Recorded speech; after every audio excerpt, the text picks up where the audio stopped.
Come on, you silly trucks. Percy was having a trying time. The trucks were giving him plenty of nonsense. Teased the trucks as Percy snorted up the hill. Go at it, Percy. Don't let those silly trucks beat you. Percy's cheeks turned red as his wheels spun and slipped and spun, until he could go no further.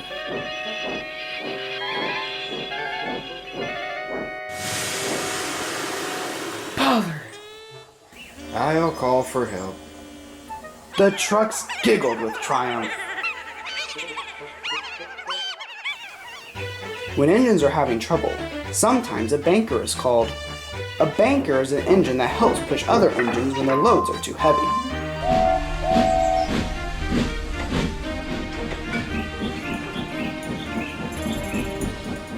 Today, Murdoch was sent as a banker. He buffered up behind and pushed Percy.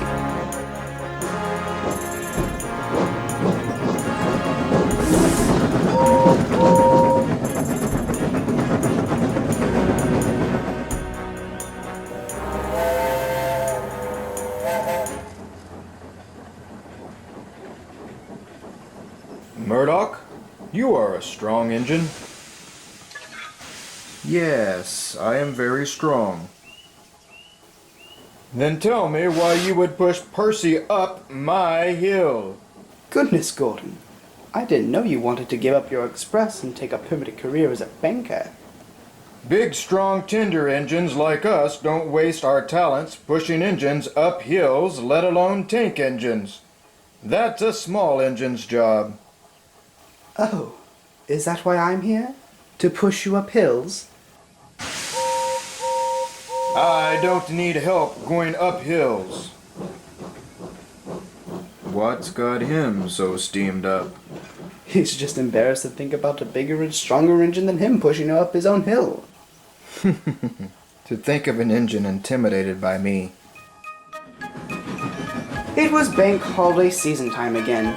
That meant more passengers and extra coaches, especially for the express, making it much heavier. Gordon struggled to get his train over his hill, but he wouldn't let himself get stuck.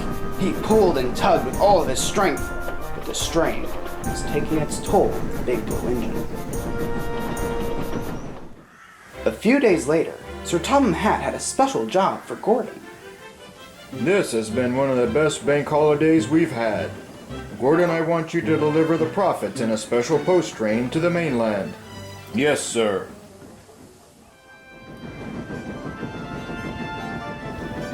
Soon Gordon was speeding down the line with his train in tow.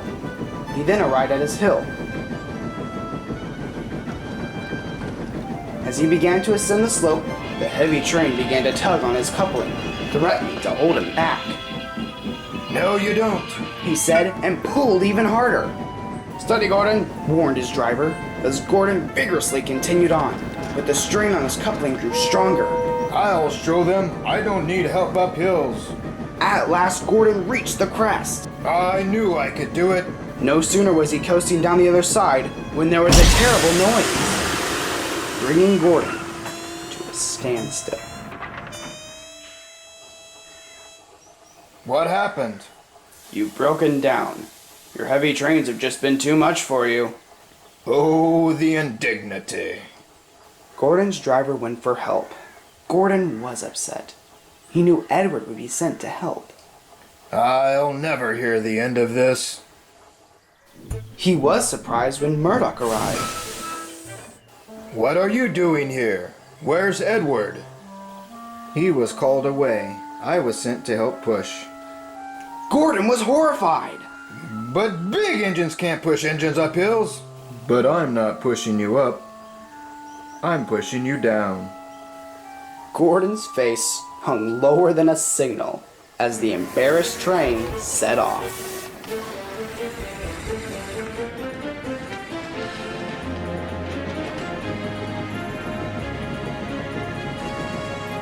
As they went down the line, other engines passed by, whistling and laughing.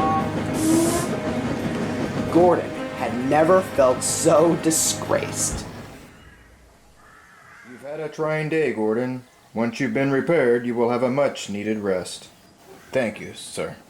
Sir Topham Hatt then turned to Murdoch. As for you, Murdoch, today you've proven to me how quick you are at taking the initiative. You are a credit to my railway. Thank you, sir. Hooray for Murdoch the banker! You have the railway's finances. So, Gordon, can big engines be bankers now? Gordon said nothing. He was too proud to admit it, but Murdoch could see all too well. When Gordon returned back to work, the other engines teased him, but there was no more talk about big engines as bankers. Gordon now knows he can bank on bankers, especially if that banker is Murdoch.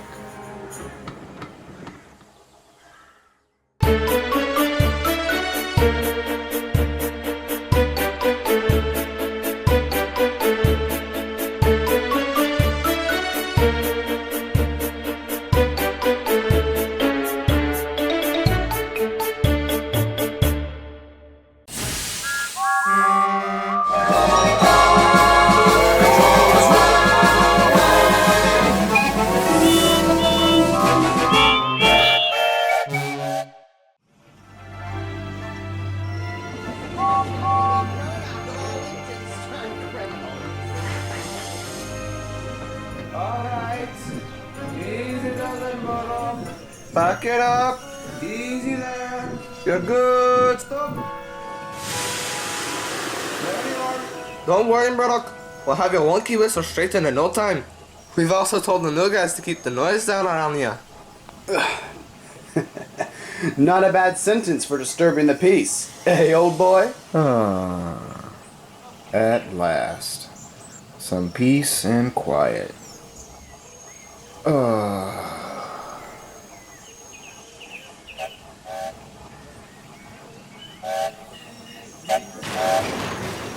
Tweet. He talks in the treetops all the day long, hopping and the bopping and the singing his song. All the little birds on Jaybird Street love to hear the robin go tweet, tweet, tweet, rockin' robin, tweet.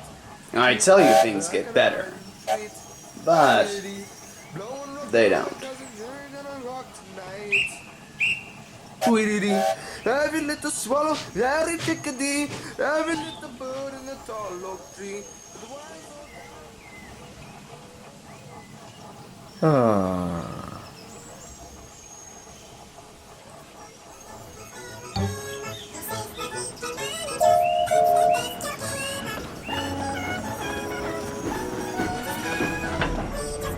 Phew. Glad to be rid of this lot.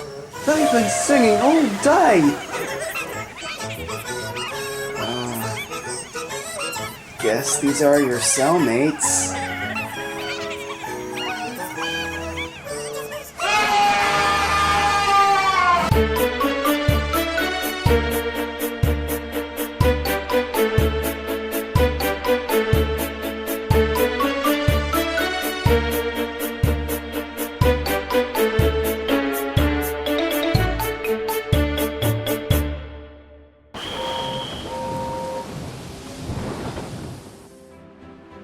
A terrible storm had struck the island of Sodor, and the engines were busy clearing the devastating remains.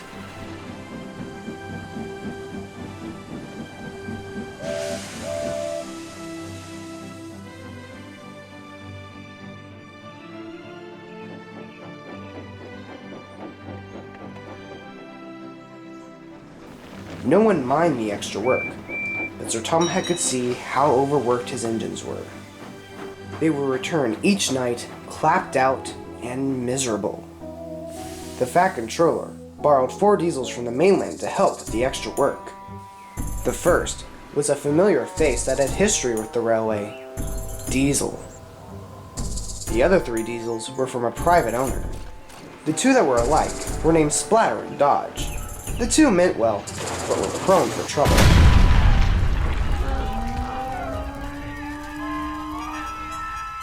The last was a diesel the Fat Controller's engines had never seen before. His name was Diesel 10. He had a huge hydraulic claw mounted on top of his cab, and a sinister smile wherever he went. He was used for clearing debris from the trackside.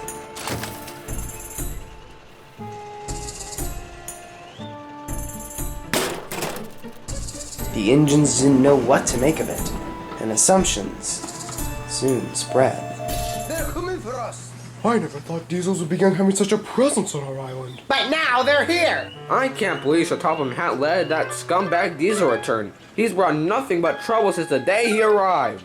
And that new engine Splodge, or whatever his name is. What did he do to you? He mixed up my express coaches with branch line coaches. I was over 2 hours late by the time the mess was sorted.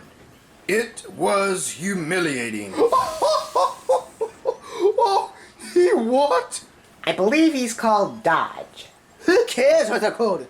Oh, Buzzbox diesels are cantankerous. Don't tell James that. He might burst out in hives. Buzz, buzz, buzz. Shut it, Billface. He said cantankerous, not contagious. That is enough out of everyone. We've had these exact same circumstances play out many times before, and we're all still here. Edward's right. It was bad enough we gave Boko and Bear a hard time, and they're the hardest working diesels we've met. But we know for a fact Diesel isn't that. Maybe so, but haven't you noticed how quiet he's been since he's arrived? I think he's trying to change. Maybe not perfect, but a turn in the right direction. But what about the one with the claw? It's easier putting an engine in his place when he doesn't have the ability to crush you like a pop can. I've never seen anything like him. He is different. But we've all been new at some point. It's only fair that we give him a chance. The engines looked at each other. Edward always seemed to know what was best, but they weren't sure he was right this time. The new diesel was refueling when Murdoch's steam passed, smoke billowing from his sides. Ugh. Just disgusting, using polluted contraptions when there are cleaner machines. You mean engines that run on about we're street cleaners. I mean us, you nitwits. Oh. Dirty things only torment Pinchy. Have you tried taking anything? Might try to take the artery relief. Maybe that would help. It's a figure of speech, Nimrods. I'm saying we're better than steam pots. Oh, well, why didn't you just say that? Because I didn't realize how elementary I needed to be. Elementary is right. You'd fit right in as the class bully.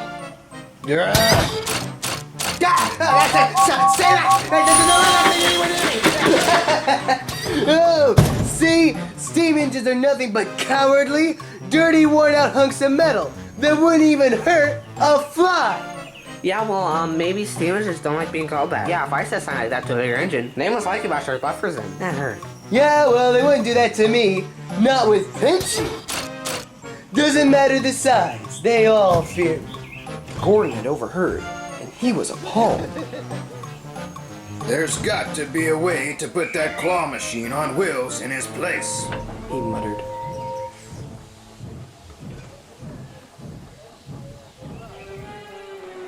A few days later, Diesel 10 was sent up to the Little Western to help with clearing debris.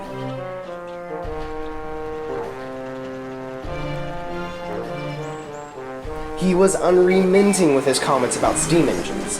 The other engines were becoming very annoyed and wanted to teach him a lesson, but no one was brave enough to do it. That devilish diesel needs to be gotten rid of. Hey, he's the most vile diesel I've ever seen. It's to teach him a lesson I'd be wanting, just like that spiteful brake van. Yes, so, but how are we gonna do that without getting crushed? I can't believe what I'm hearing. The two engines that take no nonsense, now tolerating it? That rolling arcade game on wheels came by and called me a scarlet red sausage, and I won't stand for it. Aye, big talk coming from a wee engine. You don't understand. He's 10 out of 10 and hates steam engines with a passion. I believe that's what drives him in the morning. I believe I do. You just wait and see. I'll put him in his place. The twins laughed, but Mike was determined to even the score. A couple weeks later, Diesel 10 was returning home to the yard, but Donald was having trouble building up steam, so the station master asked Diesel 10 to take Donald's returning train with him. Mike knew his chance had come.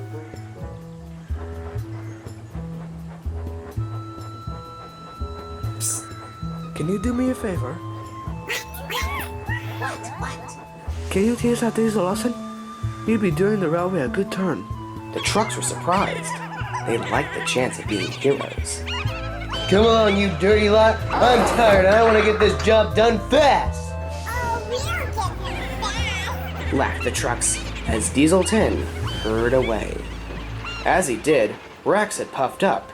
He had heard everything. Are you crazy, Mike? Don't you remember the stories Oliver told us about engines trusting trucks? Aren't you worried about the repercussions? No, not really. They're standard gauge trucks. How are they gonna pay me back? They're not even on my track. What are they gonna do? Rat me out? Nobody's what they say. Donald laughed. You're a wee devil, Mike. But Rex was rather scared at how foolproof Mike's plan was. And for the most part, it was.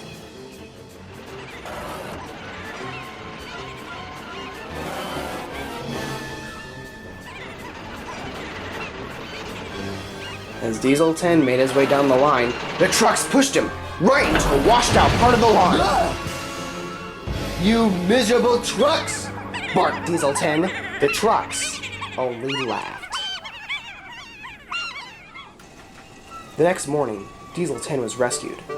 Sir Topham Hatt, who had rode with the workmen, was very annoyed. The accident was by no means your fault, but that does not excuse your behavior. I have heard from the engines how rude you have been, and that must change. If I hear any more complaints, He eyed Pinchy. I will find ways to put you in your place. Diesel Tin was unusually good for the next few days. News of his incident soon spread across the railway, and Sir Topham Hatt's engines were no longer intimidated by the diesel, and now know that even trucks and the engines can do the railway a good turn.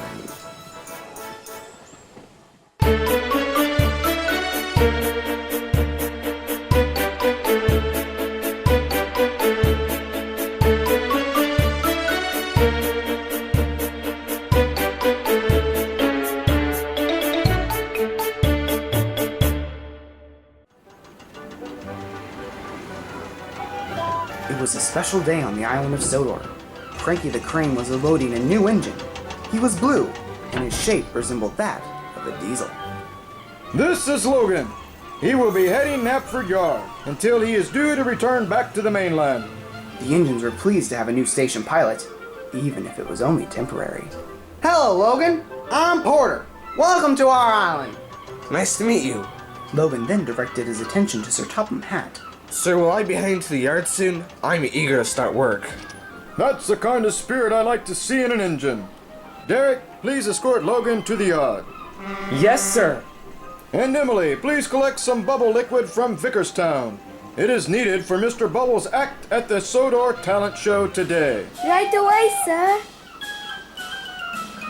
There were many special jobs for the engines for the Sodor Talent Show. Many trains were in the yard, and others needed marshalling. When Logan arrived, he was set to work at once, tackling any job he was given, shunting massive trains with the bigger engines.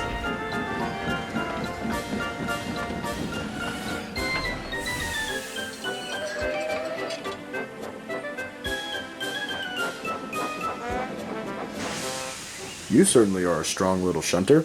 You're as strong as any big tender engine. Thanks, but I don't think I'm that strong. Rubbish. I've never seen anyone shunt that many stone rocks at one time. You could be a great help at the quarry.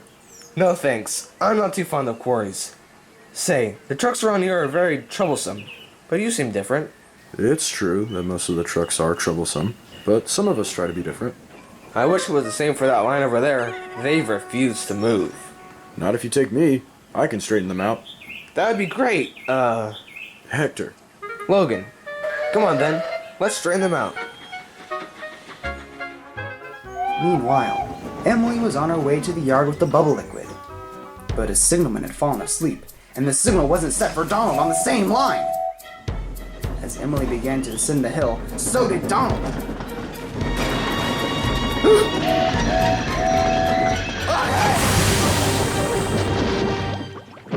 Luckily, no one was hurt. Meanwhile, Gordon was being steamed up.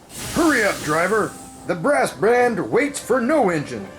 I don't understand. Why do you get to collect the band? Because I'm not an irresponsible tank engine that forgets the tuba player.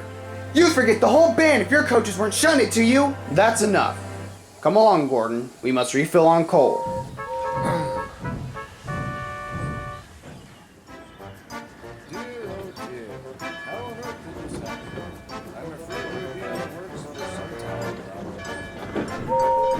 Make room, little diesel. Express engine coming through. One tender top up, please. Typical pushy big engine. Don't mind him. I'm afraid he's often like that. Logan, some trucks were damaged on their way to the talent show and must be returned to the mainland. Please shunt them to Edward, and then shunt the express to Gordon. Right, I'm on it. The trucks were in neat order as Logan arrived and pulled them to the platform. Both blue engines were simmering quietly as they waited for their respective trains. But Logan was new and couldn't tell the blue engines apart, so he shunted Edward's trucks to Gordon. No one had realized Logan's mistake as Gordon pulled the messy trucks out of the station.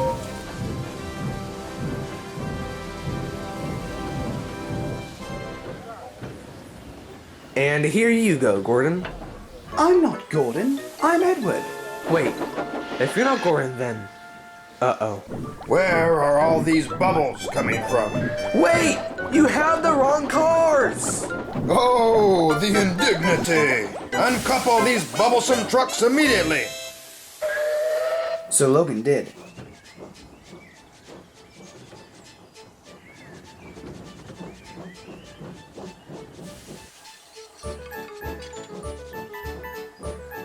And Gordon watched as Logan sorted things out quickly and gently, moving his express coaches with ease. Gordon was very impressed. You may be a little diesel, but you're as strong as a big engine. I only look like a diesel, Gordon. I'm a steaming shunter. And a really useful engine.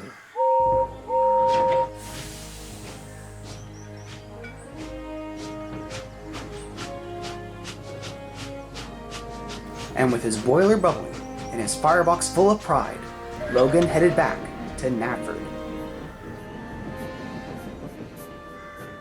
But as he finished his work, he was rather disappointed in himself. Edward could see this. Don't be too hard on yourself. We all have trouble on our first day. Take James, for example. He crashed. You don't need to tell every new washed-up diesel my If Daddy could stick around after something like that, then what do I have to worry about? Edward laughed as well, as the two engines made their way to the sheds, feeling certain that first impressions were what made an engine, but never defined them.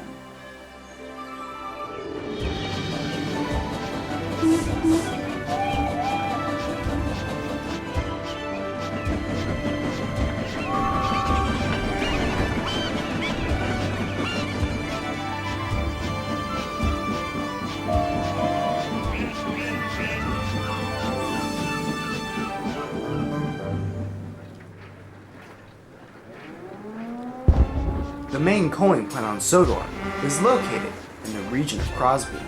It is here that this dirty stuff is mined.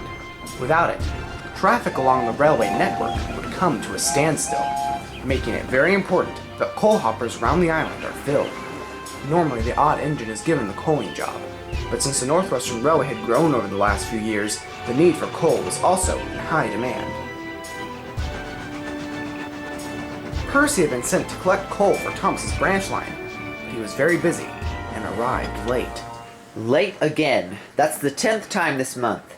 This is an industry, not a daycare. We don't have time to watch trucks. We have a timetable to keep. It's just not logical for you to come down from the branch line and collect these loads anymore. It worked fine in the old days, but you're just too busy. What we need is a permanent engine here at all times. Percy agreed, but wondered who'd be the engine to do it. A worthy candidate soon presented himself.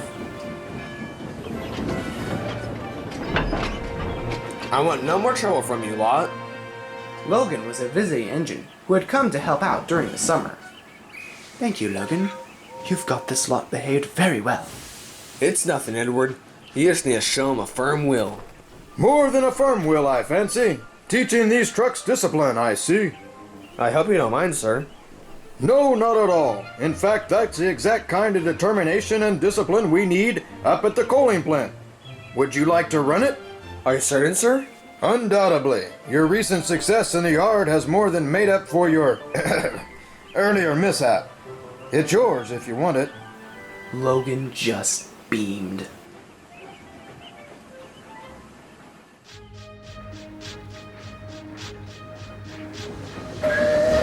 Logan took to the plant like a fish to water. The engines were very pleased to have a burden lifted from their buffers.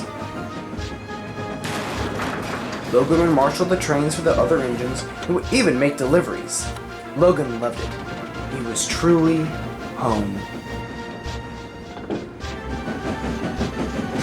I can't understand it, oiled Diesel as he watched Logan.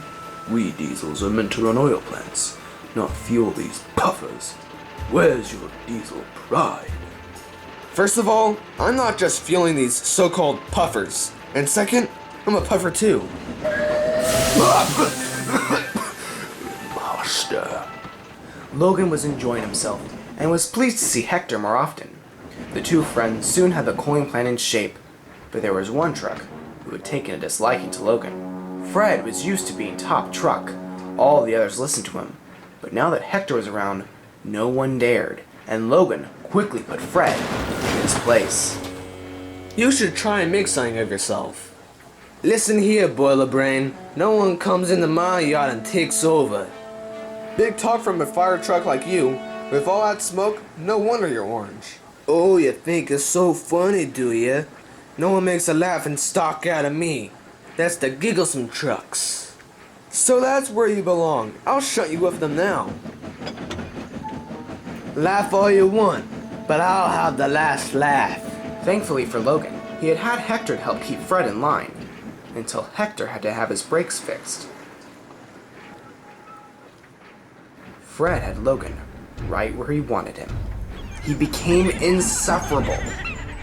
Logan was kept busy shunting the trucks where they were needed, but the trucks made his work very difficult. Poor Logan was exhausted, and Fred had succeeded. Logan was cross, and so was James, who had arrived to collect a load of coal. Dirty trucks, dirty sidings, dirty hours. Yuck! Oh, what's worse, a little diesel shunter too. For the last time, I'm a steam engine, not a diesel. Honestly, can't anyone notice my funnel? It's rather short. Like my temper don't clear out. I've had enough trouble as it is, and I don't need more from a stuck-up big engine. Or an exclusive shunter. Unfortunately for the two engines, they would not be saying farewell. There were no spare brake fans, so Logan had to be a back engine for James. Fred's countenance brightened. This is almost too easy. Now we'll see who has the last laugh.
Reached the hill, Fred put his plan to action on the weak coupling.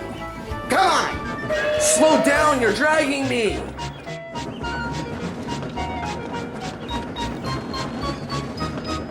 The chance had come. The coupling snapped, and Logan had no traction as he was pushed down the hill.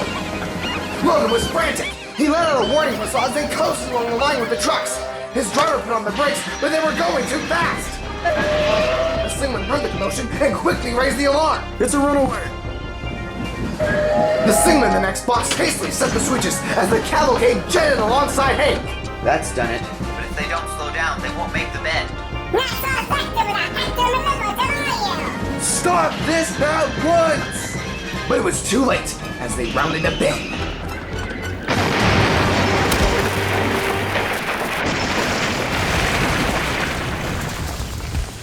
Luckily, Logan stayed on the track, but the trucks were not as lucky. That'll show ya. No one makes a laughing stock out of me. Later, the Fat Controller arrived on Edward. Logan, are you okay? Just a little shaken, sir. Sorry for another inconvenience. Rubbish. You've never been an inconvenience. I can't say the same with James and trucks, though. Especially that orange one, sir. He's had it out for me. Sir Tom Hat paused and gave a stern nod as he walked towards Fred. The rest of Logan's visit was left uneventful. Hector soon returned, and the two handled the plant with ease. But both were sad when Logan had to return to the mainland, but promised never to forget each other.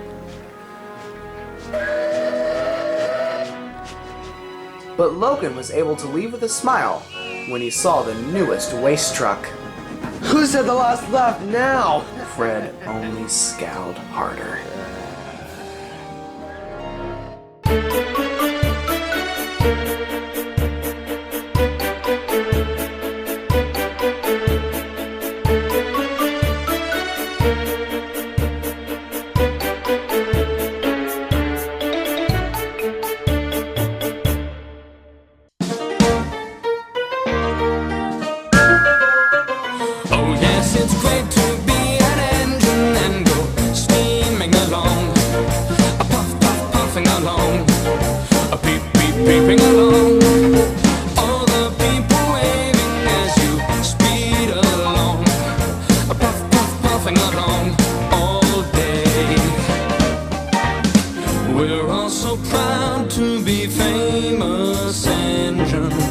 And travel through the countryside.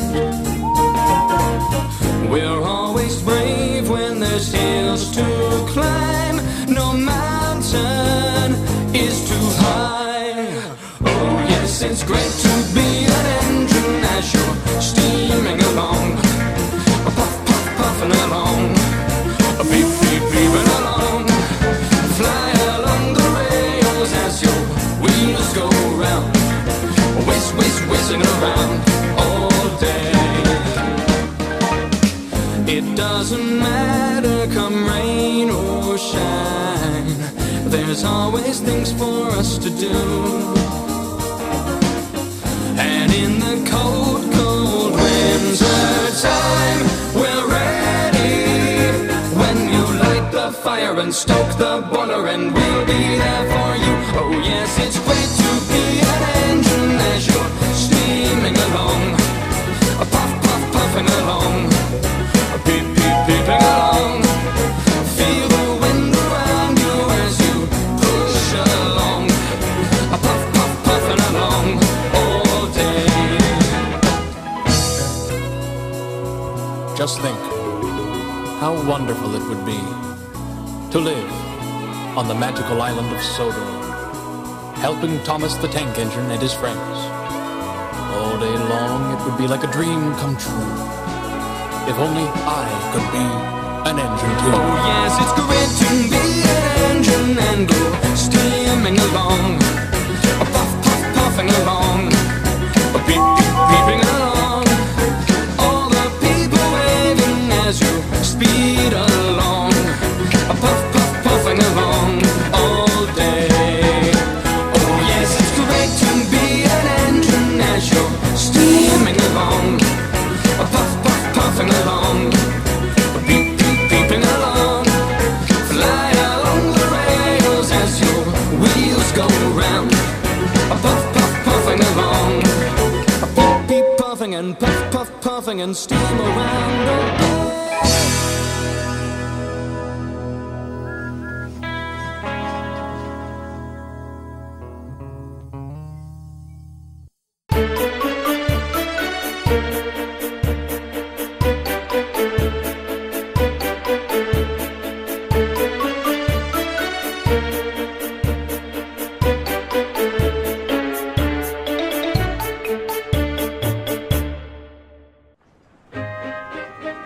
Thomas the Tank Engine had been working in the coal yards all day.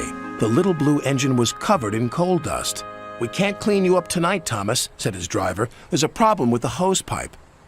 "Bother," said Thomas. "A bath would make me feel much better. The others are sure to say I look silly." But the engines were too busy arguing to notice Thomas. James was talking loudest of all. "I deserve a new coat of paint. Sir Topham Hatt says I'm the pride of the line, and—" "Rubbish," huffed Henry. "We're all the pride of the line." "It's been like this all day," confided Percy to Thomas. "James is getting a new coat of paint and won't stop boasting about it." "Why, James? I'm the one who needs a new coat. Look at me." "I'd rather not," retorted James. "You're not a pleasant sight, and wouldn't understand the needs of a really important engine." Thomas was fuming. Next morning, as James was being repainted, Henry had an accident. If you can't push cars properly, Henry, why not talk to a tree instead? You know how much you like the forest. As a matter of fact, bossy boiler, Sir Topham Hatt is inspecting the island for trees that are too close to the line. He's worried they might cause trouble. "Pah!" laughed James. "If I came upon a tree, I'd just push it aside." "Really?" Henry replied.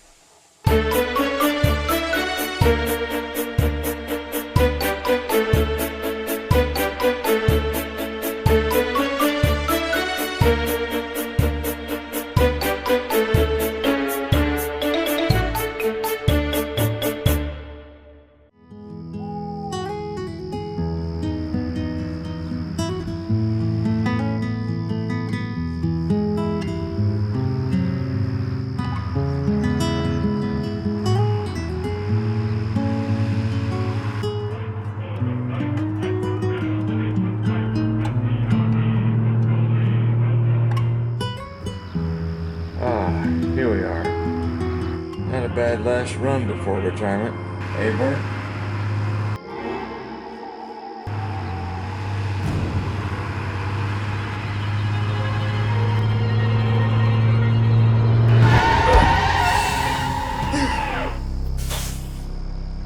Oh, what is it, Bart? Something in the road? I can't do it. I'm not going any further. What? Come on, Bart. Stop fooling. We've got a job to finish. No! If we finish, then it's the end. I don't want you to retire, Gail. I don't want things to change. Bart, you don't want an old moose like me hanging around. But we still need you. I need you. Our last run proved that you're the glue that holds everything together. How are we going to be okay without you taking care of us? What's this ahead? You pull over for everyone. Need a hand? Yes, please. Spencer here is... You always know what to do. Let's have a look. Here, son. Take my jacket. Even if they can't pay you back. Thank you. Even giving the ultimate sacrifice on the altar of freedom. All fixed. Just need a little water. God bless you. You've done so much. Without you, what will become of me? The town, the company, to everyone. I was barely used before you came along and I want everything to be okay. Bart. But it won't without you. It can't without you. How will it can? Bart. I don't want you to go. I know, but it's time. It's gonna be okay. Period. I know change is scary. We've had our fair share, but you're braver for it. Just stay on your current path, and your sun will shine. Just like I had to be brave for my country, it's your turn to bravely soldier on, even without a war.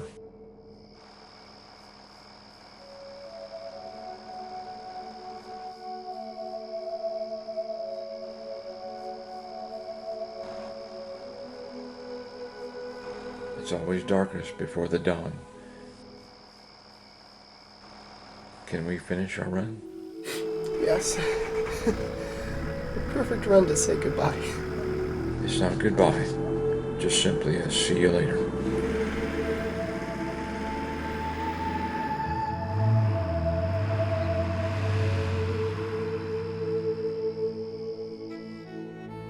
Just stay on your current path, and your sun will shine. Just like I had to be brave for my country, it's your turn to bravely soldier on, even without a war. It's not goodbye, just simply a see you later. It's always darkest before the dawn. Okay. See you later, Gail.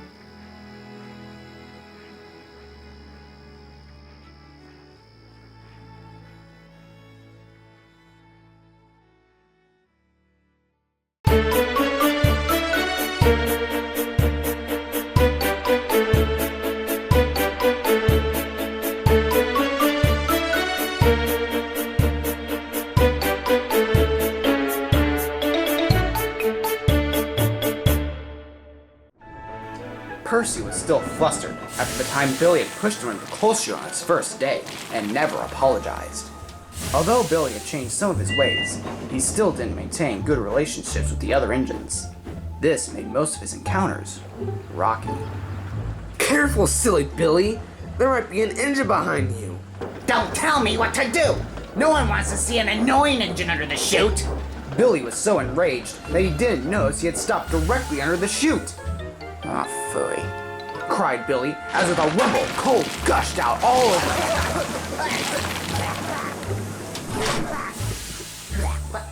When the dust had cleared, Billy coughed and spluttered. "Did you take on plenty of coal now, Billy?" I thought you said there wouldn't be an annoying engine under the chute. Not an annoying engine, but a big green booger on the track! Green booger? Green booger?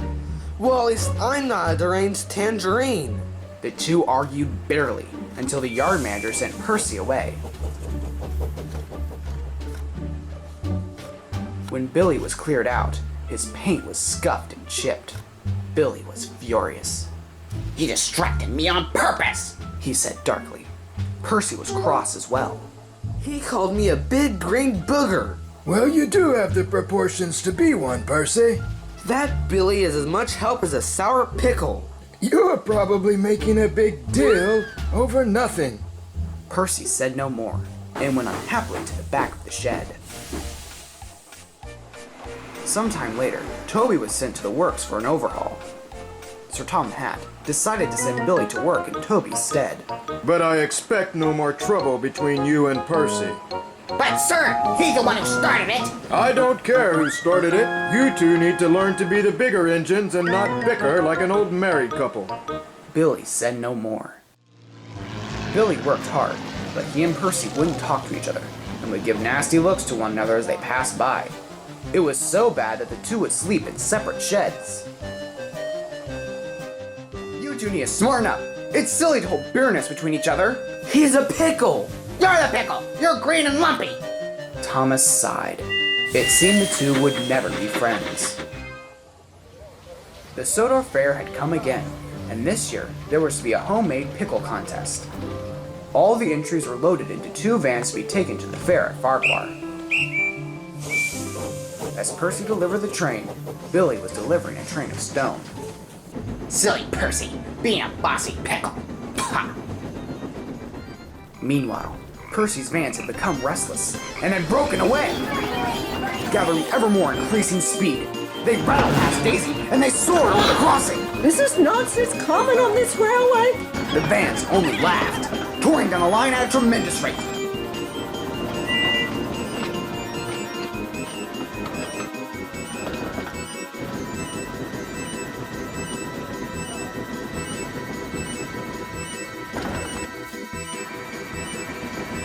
Billy was nearing a crossing, and so were the vans. An accident couldn't be avoided. Pickle juice streamed down Billy's boiler as Pickles rested on his frames. Ugh, yuck! What a week! Billy was taken away to the shed to be cleaned. Well, well, well. You should have seen the reactions of the contestants when they heard their entries were spoiled. They made a big deal over it, and I relished the thought of you souring their day. Percy thought he was being clever, but Billy was about to let Percy know just what he thought when he remembered what the Fat Controller had said. You two need to learn to be the bigger engines and not bicker like an old married couple. Percy, I'm sorry for pushing you under that hopper and calling you a burger. Percy was taken aback. And I'm sorry as well. You know, pickles without their ingredients don't taste as well. That's right. I'm the dill. And I'm the lumpy pickle. But when we're together, we make a really useful combination.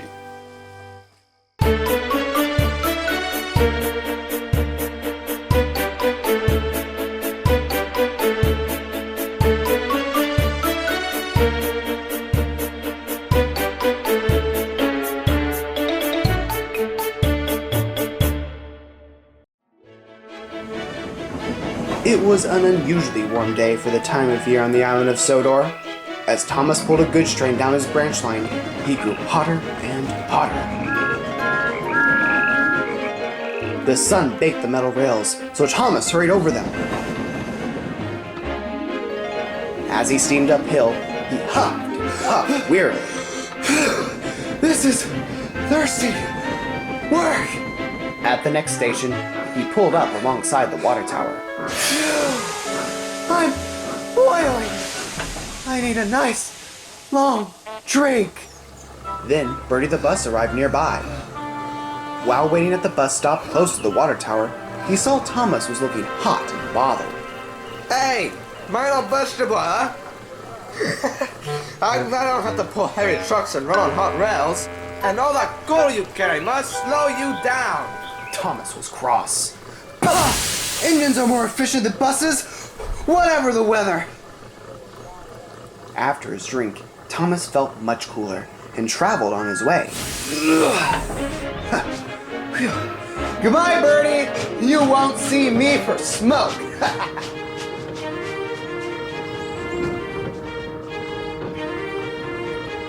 Bertie was not carrying passengers anymore, as he was due back at the bus depot. I'll show Thomas the buses are best, Bertie said. He raced along the road by the railway.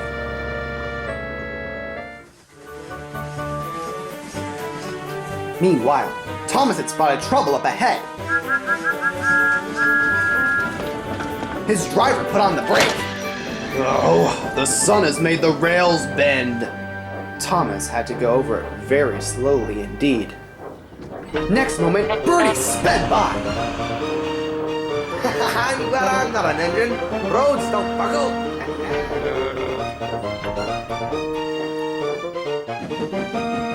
At the next station, Thomas's driver told the station master about the damaged rail. When Thomas returned to the main station yard, the station master had phoned ahead to the Fat Controller.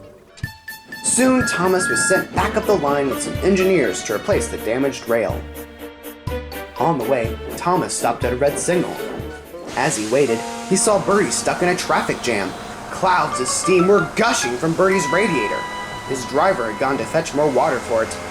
Now Bertie wished he hadn't teased Thomas. I'm overheating.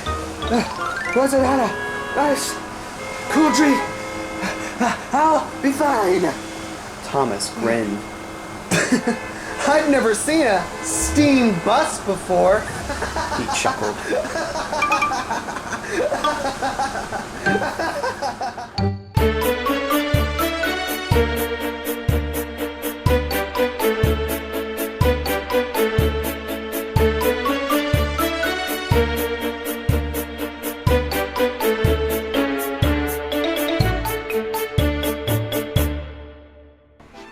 Bothering Boko.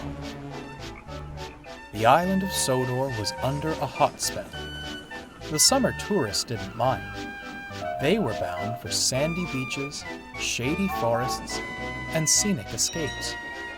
However, the steam engines felt put out. Fireboxes burning and boilers blistering in the sun, they grew cross and irritable. Boko, the diesel, didn't mind the heat.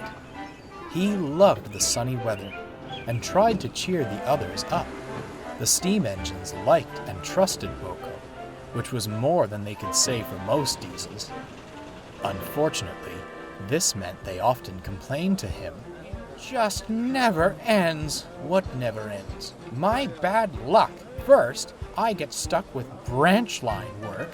Then, Bertie delays me at the station. Out in the baking sun, no less. To top it off, I had to make up for lost time. I'm exhausted. You did well to get here so quickly. A cool drink from the water tower is just what you need. Ha! Sniffed James. That water's hardly cool when it boils in the sun all day. Boko didn't say anything more, but he had an odd feeling inside. Later, Boko brought passengers from Edwards Harbor to the big station. He saw Thomas shunting nearby. What a nice sunny day. Wouldn't you agree, Thomas? It wasn't very nice of the sun to bend my rails, grumbled Thomas. Now I'm stuck shunting rotten trucks until my branch line is repaired. Oh, oh, oh, cried the trucks as Thomas bumped them fiercely. All day, the steam engines complained relentlessly. Boko tried to make them see the bright side, but his sunny disposition soon clouded over. It all came to a head when he found Henry fuming at the platform, playing relief engine. Despicable. Donald's not ill. He just doesn't want to come out in this heat. I'm supposed to be resting. If you're so tired, why don't you all just roll off to the scrapyard? The engines there would love to hear how you simply didn't want to work anymore when that's all they want the chance to do. Boko stormed off with his trucks, leaving Henry in stunned silence.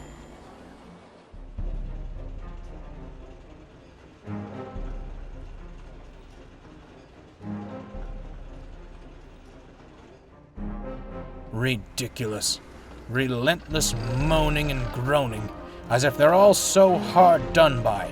If he hadn't been so cross, Boko might have noticed his cooling system was acting up. Suddenly, his engine coughed and spluttered.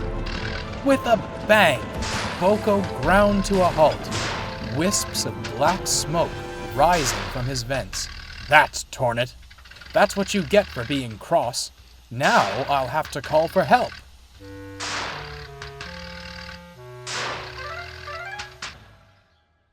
Boko was feeling very sorry for himself when he heard a whistle. Henry had come to his rescue.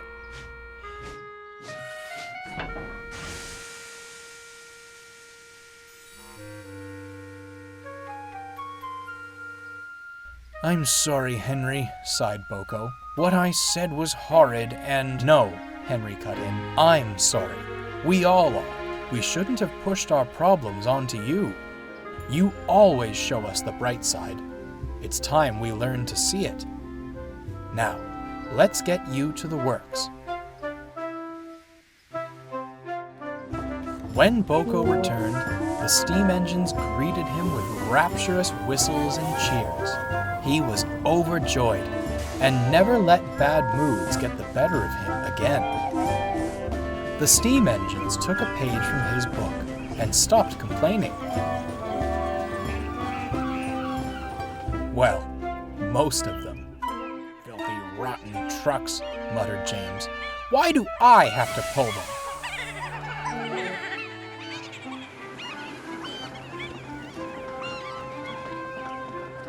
Flying along with a fast goods train is a splendid way to show off your red paint, Boko grinned. When presented like that, James was rather inclined to agree.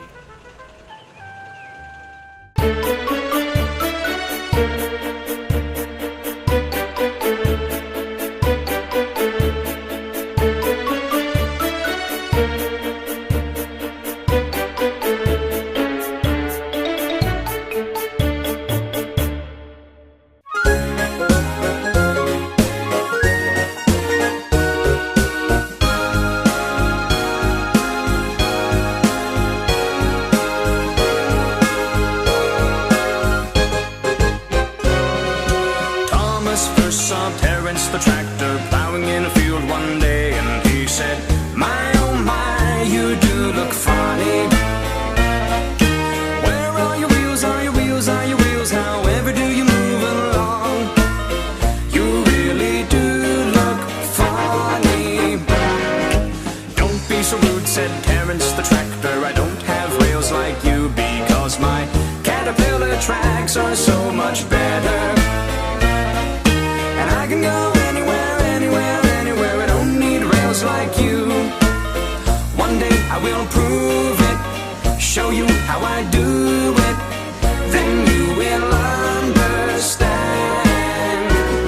There you don't judge a book by its cover. Don't make your mind up too soon. Things aren't necessarily always what they appear to be. Don't judge a book by its cover. Don't make your mind up too soon. Never, never, never, never, never, never, never, never, never judge a book by its cover. Sure enough, one scraping hard. Thomas got stuck, he was in trouble. And who do you think came along and rescued him that day? The snow didn't matter to Terrence the tractor. Now Thomas understands that you don't judge a book by its cover. You'll make your mind up too soon. Things aren't necessary